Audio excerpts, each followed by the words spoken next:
Good morning, Kimberley. This is an interview that you and I are holding today because some time ago I read a very interesting Facebook post of yours, which caught my attention. And in this Facebook post, you mentioned about creativity and how you have various streams that you are addressing. You are an author, you are a creative person, and I'm very interested to talk to you because in my later years, I think I was in my 50s already when I found out that I'm also a very creative person. Very shocking to me, actually, but very enjoyable as I get older. So we do have some questions that we will be going through, but before we get there, is there something you'd like to say to our audience that about this interview and about what I just mentioned? I would say that creativity comes in a number of different forms. And, it's interesting because it was probably in my late 40s, early 50s where I too realized, oh, gee, I am creative, because I used to just have a narrow view of creativity. That I used to think that, my brother, who is a very wonderful artist, that he was creative, but I didn't consider writing or journaling or poetry, those sorts of things, as really creative. And it wasn't until, my later season that I recognized it as that. And so I'd share that with your listeners today, that creativity comes in a number of different forms. I'm excited for us to talk more. Can you, Kimberley, can you kind of take us through your creative process? Like, how would you typically start a new creative project? And do you find inspiration in daily life, or do you seek it out intentionally? So there's a couple of questions we are going to begin with. Mm-hmm, mm-hmm. Well, as you've said, I am an author. I'm an author of nonfiction books, and I am a little bit ADD, so I do have a number of projects going on at once, and I find that helps with the creativity. I don't like to stifle a new idea that comes through. Mm-hmm. And so when I find inspiration is that I'm open to it. I know that years ago, my husband bought me a new camera, and so I walked around the neighborhood taking pictures. And ever since then, I've had an eye for photography and looking at things in a different way. And I think that's the same with creativity and with writing, is looking at things in a different way, in a new light. So being open to it is very important. The way I usually start a creative project is maybe not as creative as some other people, but I like to use templates. So Okay. years ago, my first book that I wrote for children was Trees in the Bible, and Mm-hmm. since then I've written animals in the Bible and musical instruments in the Bible, and my next one will be weather in the Bible. But each one of those will have the same sort of format. So although it's a new creative project, the way I started is using kind of like the formatting of another project that I've had.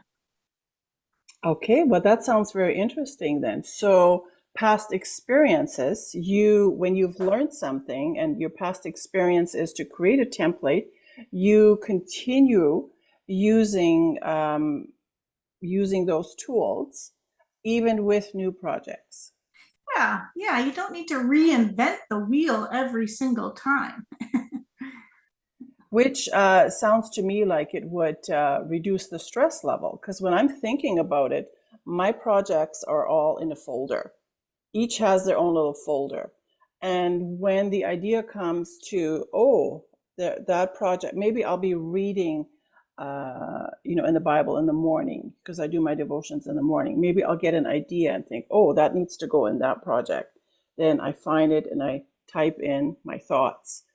And so you have the actual template, whereas I have my started draft and just continue adding to it as it's building, as it's developing. Yeah. Okay. So the second question was, do you find inspiration in daily life, or do you seek it out intentionally?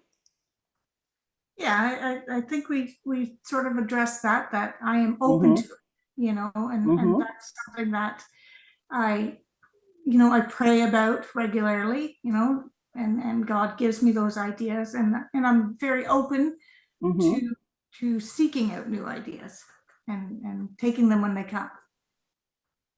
And so what I hear you saying is, it's even though, let's say, someone from our audience would be in that age group, 40s, 50s, where these creative ideas are coming to them. Maybe they're dreaming about writing a book or painting a picture or writing a song.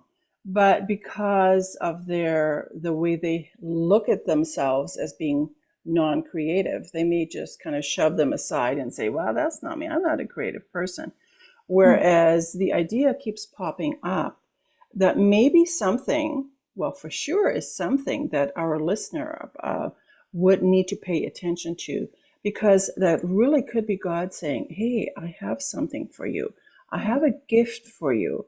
Will you just take a pen, take a paper, take your computer, write down what I'm giving you, let me inspire you, and then trust, right? Then we trust the process, the creative process. Would you agree with that? Absolutely. Yes, absolutely. Okay. That was just a side note. It just came to me because when I think about even, maybe I'll just explain a little bit more why that thought came to me, because I used to work with men and women in recovery, right? Recovery from addiction, sexual abuse, domestic violence, so on and so forth. And I found that a lot of women in their 40s, mid 40s even, that's when they start to pay attention. That's when they actually start remembering their past. That's when healing can come to them. So at the same time as I'm thinking about that, when the gifts are released to them, that is a new way of living life as opposed to how they were living before.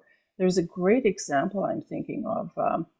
And this lady took up beading, and she beads jewelry, and she makes dresses and all kinds of cultural clothing. So any of our listeners, if you find yourself in that place of the newness of life, the gift, it's a gift of life. Creativity is a gift of life. If you have a sense that that's happening to you, we are inviting you to pause, sit down, and see what will come from that. Any thoughts to add before we move on, Kimberly? Yeah, I think just on that same train, that being open to it. So I had mentioned my brother as an artist. And when I was at Costco one day, I saw a painting and I thought, oh, wow, that's beautiful. But it was a paint by numbers. And I thought I could do that, So I did that. And I learned that I absolutely love paint by numbers.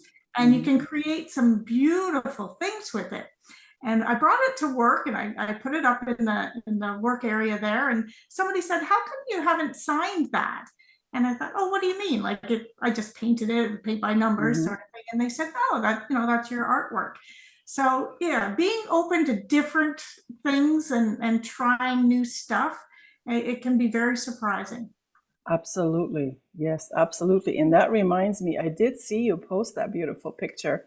Yeah. And I'm actually working on the same one, as I think Oh, I mentioned to you, because my daughter had bought two paint by numbers that we were going to be doing together. So I chose that one.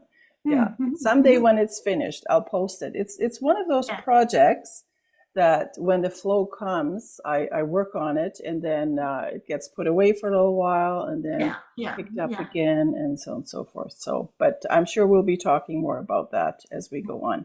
Yeah. So the next question, the next point we want to discuss is balancing creativity and work, Oh, because you do have a full-time job.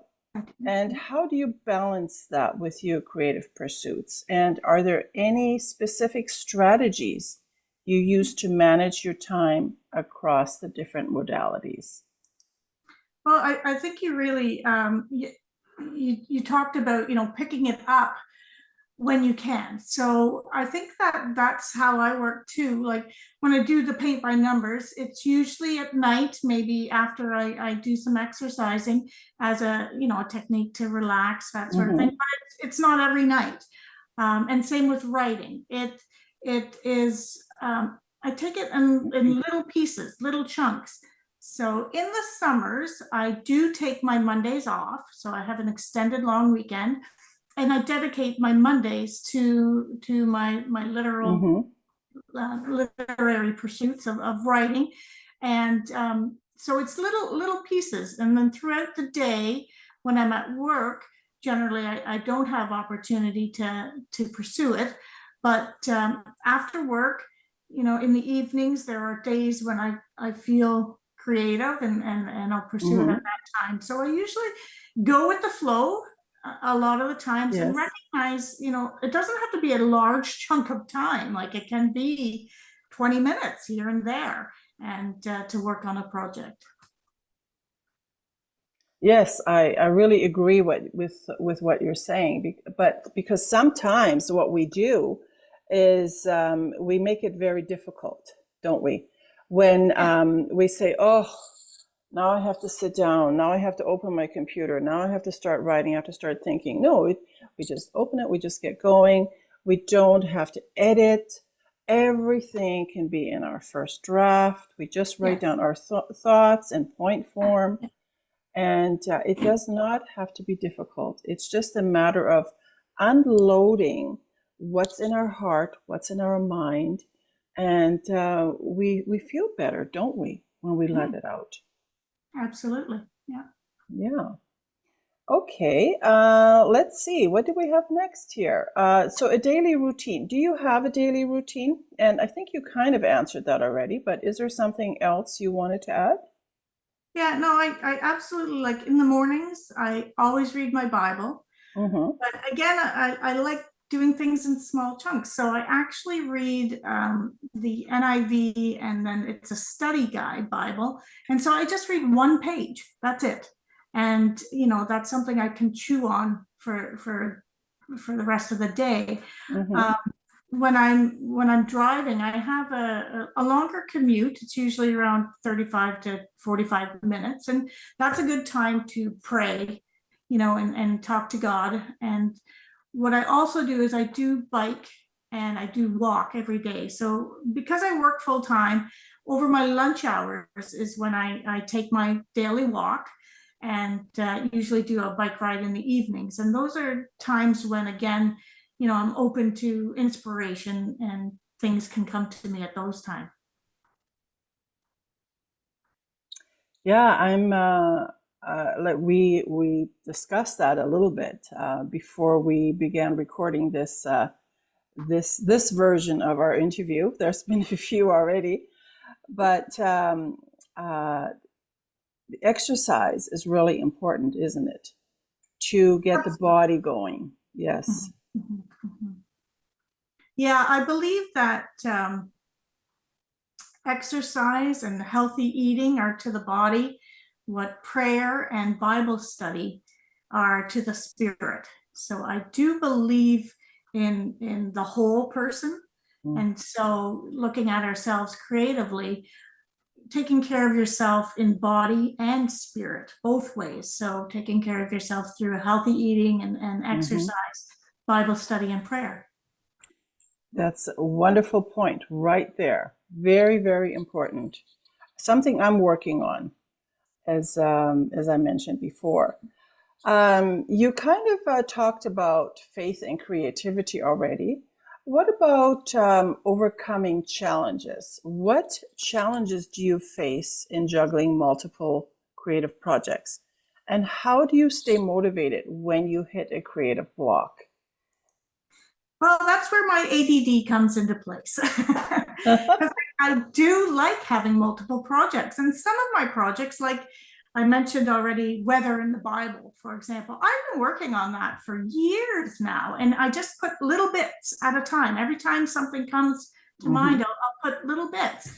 And so I do have these multiple projects going on, and I'm okay with that. I think that that's the important thing, is to realize it's okay that you're not just using one main project and you have to finish that one before you can move on to another one. So I never face really a creative block because of that. If I'm not feeling, working on weather in the Bible, then I'll be working on my anthology, that Grand Faith, that sort of thing. If I'm not feeling it there, don't feel very creative there, then I'll be working on a journal instead. So I think that that is recognizing that that's okay to have a number of projects in process, and allowing yourself to go where you really feel guided most by God, and where you're Mhm. most inspired. Mhm. And as you're sharing, it reminds me that you are not controlling your projects. Yeah. You are allowing a God to guide you. And when he gives you bits and pieces, then you add them. And so you can be assured that when your project is finished, it is completed as he desires it to be. Mm-hmm.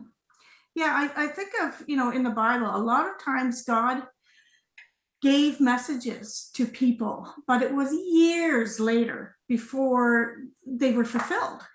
And Mm-hmm. so I think that, sometimes I recognize that there's things on the back burner, and that's okay. God is working in me, helping me to grow while I'm pursuing other things. But that little piece is still in the back of my mind, and it's still kind of percolating there.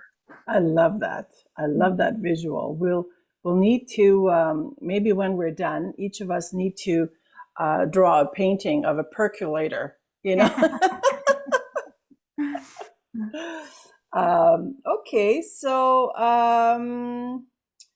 the next question I had sent you is, do you prefer to follow a structured plan or go with a creative flow? You answered that already. And how do you know when it's time to switch focus from one project or modality to another? Is there something else that you wish to add to that question? For me, I usually switch when it starts to feel like work, when I'm not enjoying it, when it's laborious, and I'm bored, and Mm-hmm. I think nobody's going to want to read something that somebody labored over and didn't enjoy at the time. So usually I'll switch gears when it becomes that sort of way for me. I love what you're saying there. It reminds me of a project I started in 2009 while I was in Bible school. It was a 50-page assignment. It just came in a stream and nonstop. And I actually explain it as some of my projects have taken me hostage, where you just sit, you can't write, you can't eat, you can't sleep. All you do is write, write, write, write, write. And, at that time, I didn't know that that would be the first draft. I didn't know that there are many drafts that go into a project like that. And so then over the years, I've rewritten it a couple of times. One time I was so frustrated, I burnt the whole thing. The paper version. I actually made a video of it. Because when you're trying to force a project that God gives you to completion, that's just not how it works. I had to learn that. And so then I don't know how many years it was before I picked it up, probably like 3 years. And then I started it over again. And so then I did really well creating 6 additional chapters. And with a lot of help I was part of 2 writers groups, and I had a lot of people, other people reading what I was doing. And so right now, it's in the percolator again, right? Waiting. Every now and then I get this idea, okay, this conversation needs to go this way. No, just wait. But when the moment, when creativity, when inspiration, when God says, okay, now you're going to pick it up, then it'll flow, then it'll work. Are there any thoughts that you have regarding what I just shared? Yeah, it reminds me again of some false assumptions that I had with creativity. I thought that as a writer, that you would produce this perfect piece right off the bat, and I didn't recognize the process. Yeah, that there. Wow, you know what? The editor is the real is the real gem in this sort of thing. That first piece, that first draft, doesn't have to be perfect, and yes, you can just get it out there, and that's where the creativity flows, and then you can get into a different mindset and do the editing and making it sure that it goes perfectly. But yeah, that was my mistake. I thought creativity had to be kind of perfect off the get-go. And as you're speaking there, my mind goes to how we expect that of our lives too, right? I mean, our lives are a mess before we come to the Lord, right? And then we expect our life to be changed instantly, which in my experience, how many years has it been now? 40 some years. And you know what? I'm still in the process. I haven't arrived, right? So I don't think I'm in the first draft anymore, maybe the 10th draft, but we probably have 10 more to go, kind of thing. It sounds, I know we're both laughing, it sounds kind of funny, but really it's not, is it?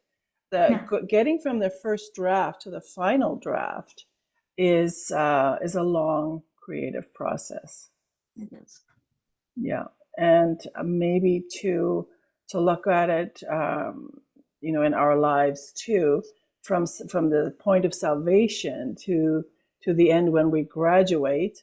That is God's creative process, right? Because He allows us to go through trials. He allows us to go through things so we can be stronger and more mature. And it's reminding me of grand faith, right? You've asked me to. Can't remember. I actually don't know how I got into it, but all of a sudden I was writing for you, and my first draft, I was actually kind of harsh with myself. It felt harsh, but as you allowed me to edit it again, to review it, to prayerfully consider it, it became softer. Yeah. Can you talk about that process a bit before we move on? Well, I in Grand Faith, that's the newest anthology, that was born out of my desire as a grandmother to raise, to help my grandchild in the faith, basically.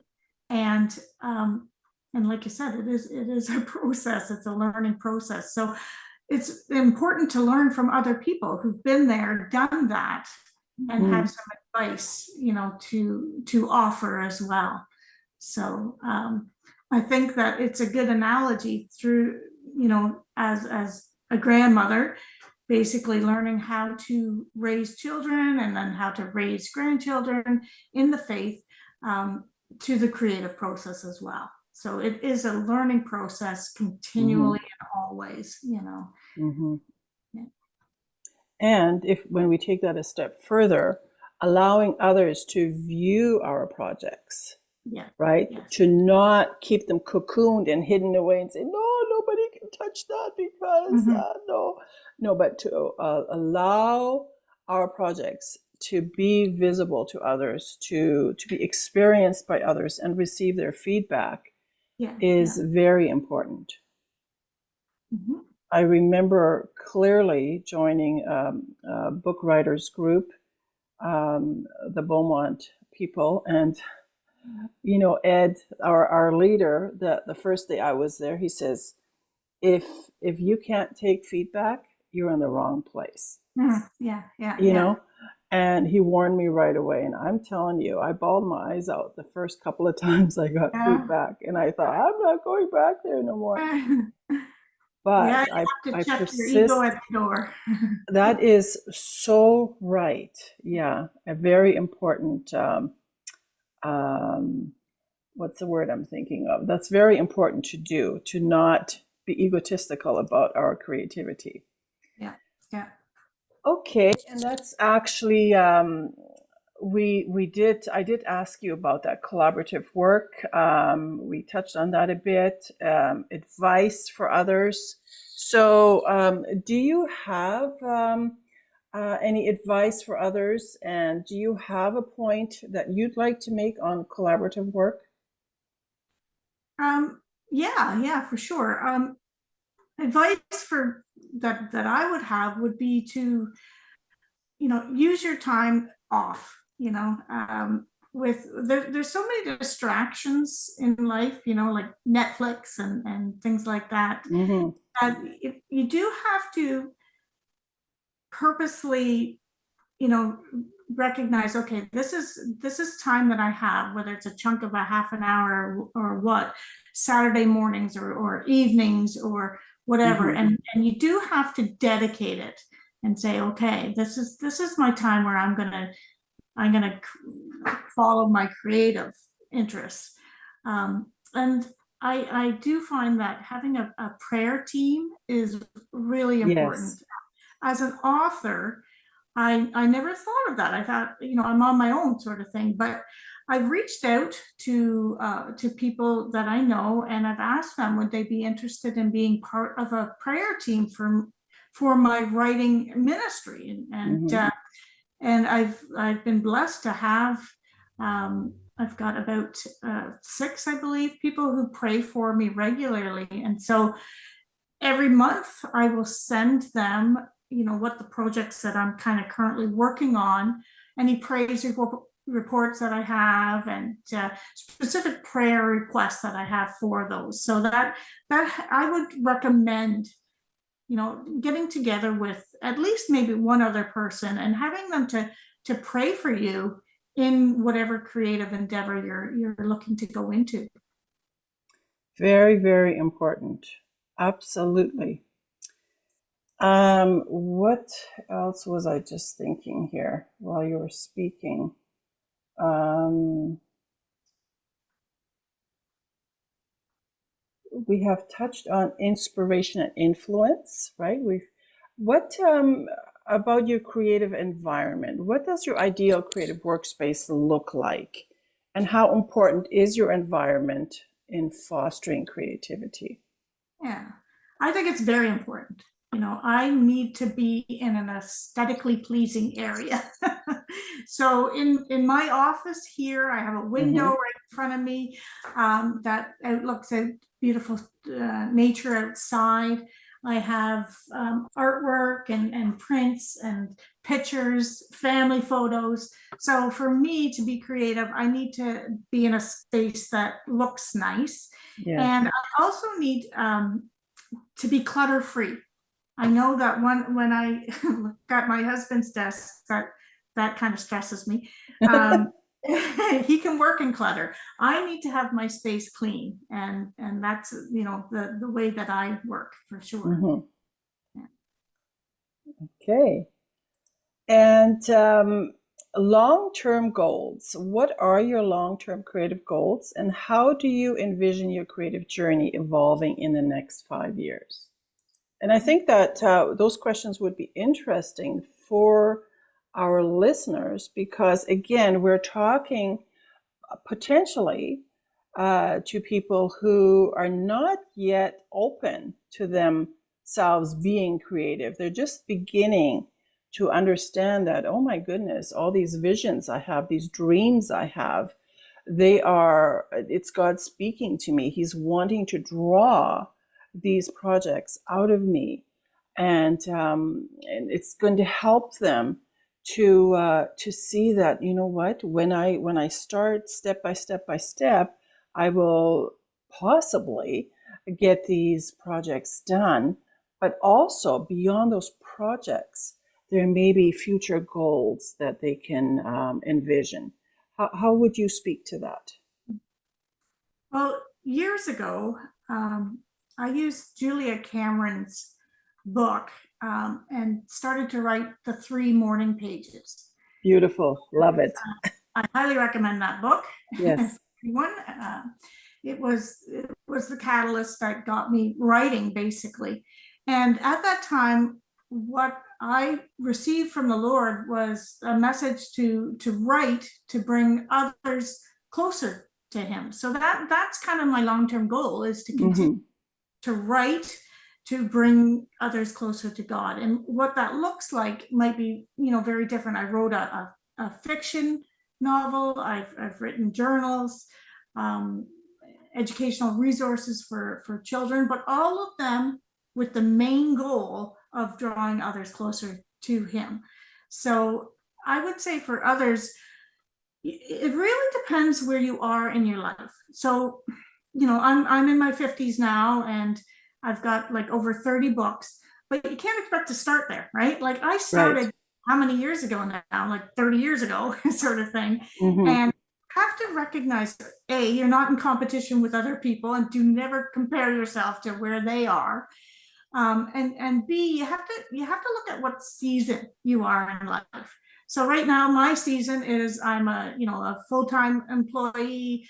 I have a granddaughter, 2 children, adult children. But when I started, I had 2 young children, right? I was home full time, and every season is very different. So yeah, my advice for people would be to don't compare yourself to me or to where I am now, but look at what season you're in and what's happening now, and how that will evolve over the next 5 years.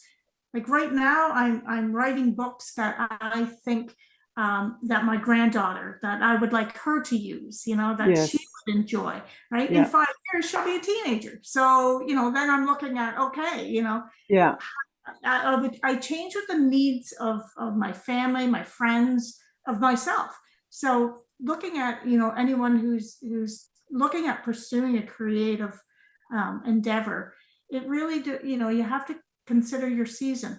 Maybe you're just in that percolating season, right, where you're thinking about things. Maybe Yes. you're in that season where you're working on it diligently every day. But recognizing that where you are today might not be where you're going to be tomorrow, and accept that. Yes. Yes. And what you're talking about being in competition with others. So years ago, I was working with ladies who were in recovery from addiction. And one of my ladies wrote her book, published it, and with help, right?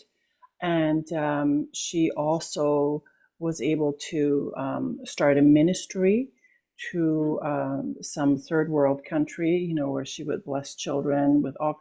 I mean, when I was seeing that, I was like, God, that's not fair. She's so successful, and here I'm struggling. So when we're talking about competition, it can be real. And it took me a while to wrestle through that. Like, why am I comparing myself to another person. It's like idols, right? And there are idols in front of our eyes, and we can't really focus on what God is giving us because there's other stuff between us and Him. And so, for anyone, again, who's listening, yes, we don't want to compare ourselves to other people. But if you do, understand that that is part of your process, that that's part of your healing process, your inner healing process. That's part of what some of the things that God needs to remove from your heart, that so that the flow, His flow, can flow through you, into your fingertips, into your writing, or into your creativity, and even into writing songs, right? How is a song going to flow through you when there's all this baggage of, of comparing yourself, or of preferring others over yourself? That kind of, it gets so messy, right? And we want to, God wants us to clean that out of our heart, out of our inside, so that He can flow through us to create, whether it's children's books like yourself, Kimberley, or online course material like myself, that helps addicts and people who recover from abuse. Whatever it is that God calls us to do, there are challenges. I'm going to call them challenges or opportunities that help us to become more like Him in the process, right? In the process. And the process and the percolator. I love it. It makes sense to me. Was there something you wanted to add, Kimberley, before I go to the last question? It reminds me of in collaboration. I started on Medium, the platform, the writing platform Medium, with a friend of mine. We started Koinonia, and it was a Christian-based writing platform. And our motto was a rising tide lifts all boats. And so as writers, writing on there, we had like 500 writers, that to recognize that we weren't in competition with each other, but that we were all out there to get the message out there and to work together. So I always love that quote as well. Yes. Can you say it one more time? A rising tide lifts all boats. That is beautiful. Absolutely beautiful. Kimberley, in closing then, reflecting on creativity, how has your understanding of creativity changed over time? And what role do you think creativity plays in your overall life purposes? And to summarize it then, how would that, what you're sharing with us, help our listeners? I think that my understanding of creativity has really drastically changed over time. I used to think I wasn't creative, and then I, to recognize that creativity comes in a number of different forms. So I think that that's one of the biggest things, is to recognize creativity is unique to you. And my overall life purpose is, like, creativity plays like a huge role in it, right? God did call me to write, to bring others closer to Him. So creativity, like, the children's books and the journals and the fiction and devotional writings, all of those are different ways that He has given me life purpose, basically, and to just write in a whole bunch of different areas. So creativity has been huge in helping me to fulfill the purpose that God's given me. Okay, thank you so much.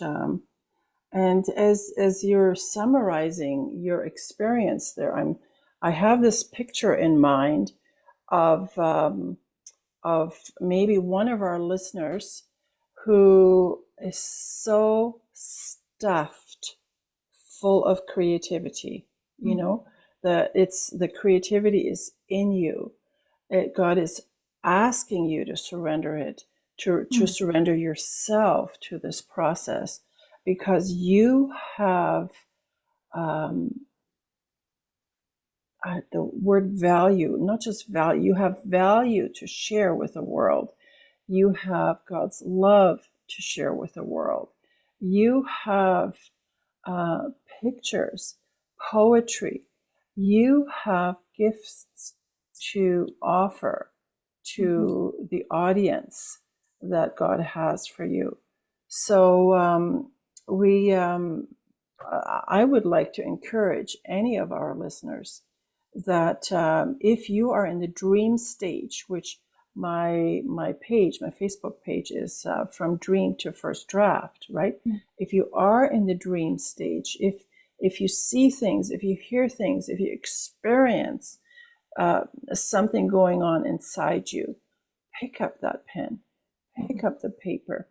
Do like Kimberley suggested, begin some templates of how you add your thoughts to it, and open yourself up to the opportunity for God's creative flow to happen, right? And you will feel lighter, you will feel less burdened, right? Because as you open yourself up to that process, as you let out the gifts, as you let out your dreams, you will feel lighter, and you will feel, what's the word I'm looking for? How do you feel, Kimberley, when you surrender yourself to God's process?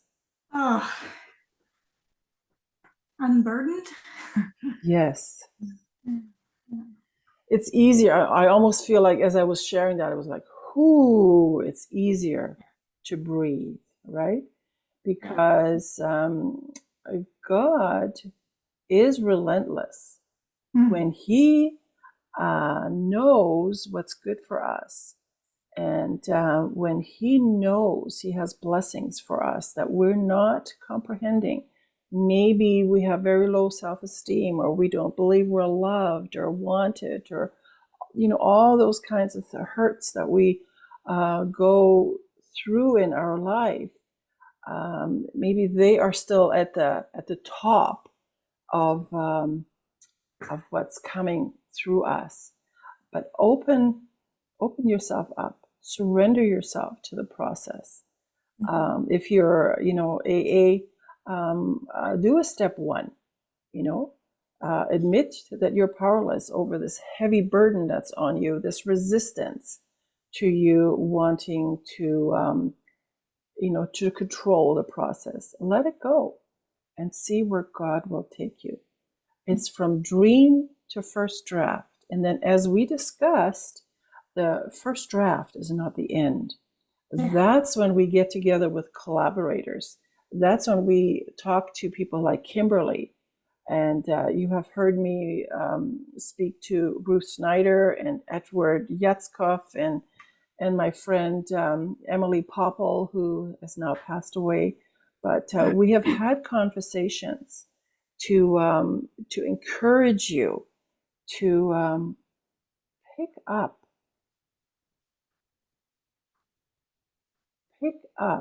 the gifts that God is wanting to release through you.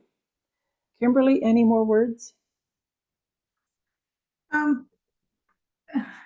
No, I think I 100% agree with what you're saying, and I think that one of the things is to not be afraid to try. I tried a number of different creative pursuits. I tried rug hooking, I tried needlepoint, I tried painting, and none of them really fit with me. And then I found paint by numbers and journals and things like that. So it really, you have to be willing to try and see what it is that God's called you to, and where it is that you fit. And what you're saying is what reminds me of when God closes a window, He opens a door, or when He closes a door, He'll open a window. And I really appreciate you sharing that. Trying new ways of being creative, like the rug hooking and needlepoint, etc., and putting it aside when you realize this is not for me, because Right. he will guide you, he will Yeah. direct you. Yes. Yeah. Well, thank you so very much, Kimberly. I appreciate you accepting the invitation to speak with me. You are truly a blessing, and I see your notifications coming across from Medium. I hope to take some time to read what you have written. Yeah. And so, yes, be blessed. And thank you so much for allowing this interview to happen. Thanks for having me. I enjoyed exploring creativity and talking about it a little more. Okay, thank you so much.